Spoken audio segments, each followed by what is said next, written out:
안녕하십니까, 차하산입니다.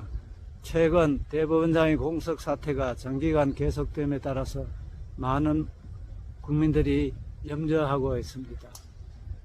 우리 헌법에 따르면 대법원장은 전체 사법부를 운영하는 많은 권한과 책임을 가지고 있습니다. 외국에서는 보기 드문 헌법상의 지위인 것이죠.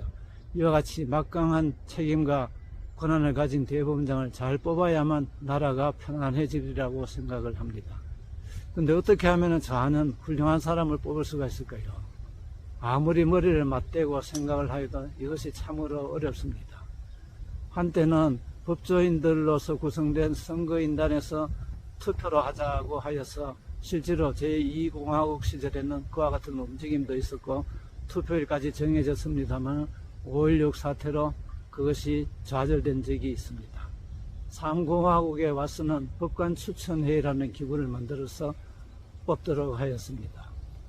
법관추천회의는 대법원에서 4명, 법무부 장관과 검찰총장, 대통령이 지명하는 법무부 법학교수, 그리고 대한변협에서 지명하는 2인의 위원 등 9명으로 구성되었습니다.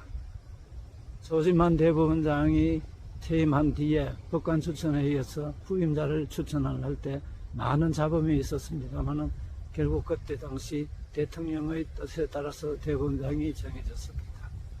이와 같은 법관추천회의도 너무나 잡음이 많자 그 뒤에는 없어지고 지금은 대통령이 정권으로 후보자를 선정하여서 국회를 동의를 받아 임명하는 것으로 바뀌었습니다.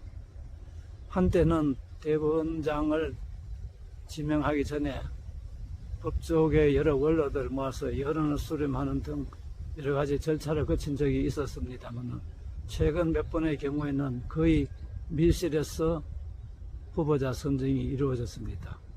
또 청문회가 생겨나서 개인의 신상에 대한 여러 가지 검증을 해야 하기 때문에 프라이버시의 침범 등을 이유로 많은 사람이 고사하고 있어서 훌륭한 사람을 찾기도 어려운 것이 현실이라고 하겠습니다. 이와 같은 우리나라의 대법원장의 지위는 사실 선진국에서는 보기가 어려운 지위입니다.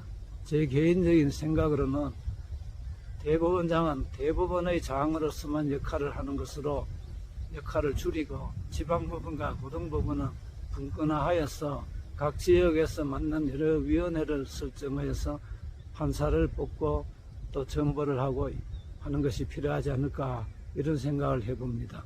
3,000명이 넘는 법관을 매년 대법원에서 인사이동을 한다는 것도 사실상 무리라고 할 수가 있습니다.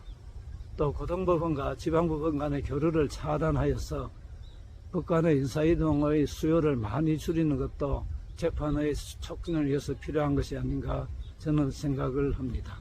앞으로 새로 대법원장으로 오시는 분이 이와 같은 점을 잘 고려하여서 좋은 설계를 해 주시기를 바라마지 않습니다. 감사합니다.